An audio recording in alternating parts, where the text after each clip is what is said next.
ఈ వేదంలో మనం చేసేటువంటి మూల మంత్రాలు కానీ, ఈ దశమహావిద్యల్లో ఉండేటువంటి అమ్మవారి మంత్రాలు కానీ, ఇవన్నీ వేదాల్లో చెప్పబడ్డాయా?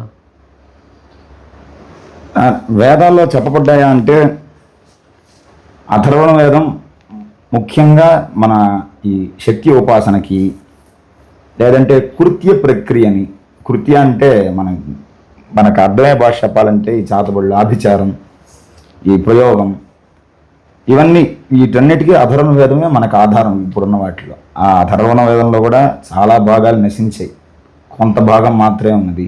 దాంట్లో మనకి ప్రత్యంగిర గురించి కొన్ని రుక్కులు ఉన్నాయి, కాళీ గురించి కొన్ని రుక్కులు ఉన్నాయి, భద్రకాళి గురించి కొన్ని మంత్రాలు ఉన్నాయి.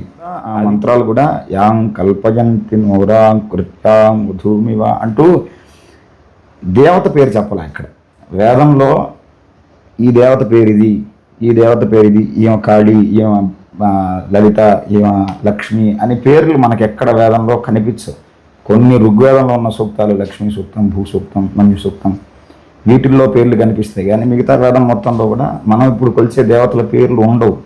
మంత్రం ఒక్కటే ఉంటుంది. మంత్రం ఒకటే ఉంటుంది. ఆ మంత్రం కూడా మనకి మహర్షుల చరిత్రలు, లేకపోతే ఆయా సృష్టి రహస్యాలు, ఉపనిషత్తు, వేదాంతం ఇవన్నీ చెప్తున్నాయి. కానీ ఇప్పుడు మనం చేసే దేవి ఉపాసన వేద ప్రమాణమా, వేదం అంగీకరిస్తుంది దీన్ని అంటే మనం తెలుసుకోవాల్సింది ఏంటంటే వేదాలను విభజించింది ఎవరు? వేదవ్యాసులు వారు. ఆ వేదాలని విభజించక ముందు వేదం ఎలా ఉండింది?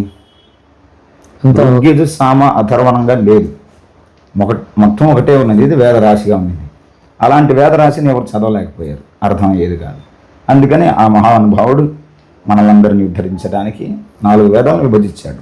ఆయన విభజించకపోతే మనకి 4 వేదాలు ఎక్కడివి లేవు. అంటే ఆయన వేదాన్ని మొత్తం తెలిసిన ఆయన చెప్తే మనం అంగీకరించవచ్చు అన్నప్పుడు ఆయన చెప్పిందే కదా పురాణం. అంతే. కాబట్టి మనకి వేదంలో దీనికి సంబంధించిన ఆధారం మనం తెలుసుకోలేకపోతున్నాం అంటే సులభంగా మన కోసం పురాణాన్ని ఇచ్చాడు. ఇవి కూడా ఆధారాలే.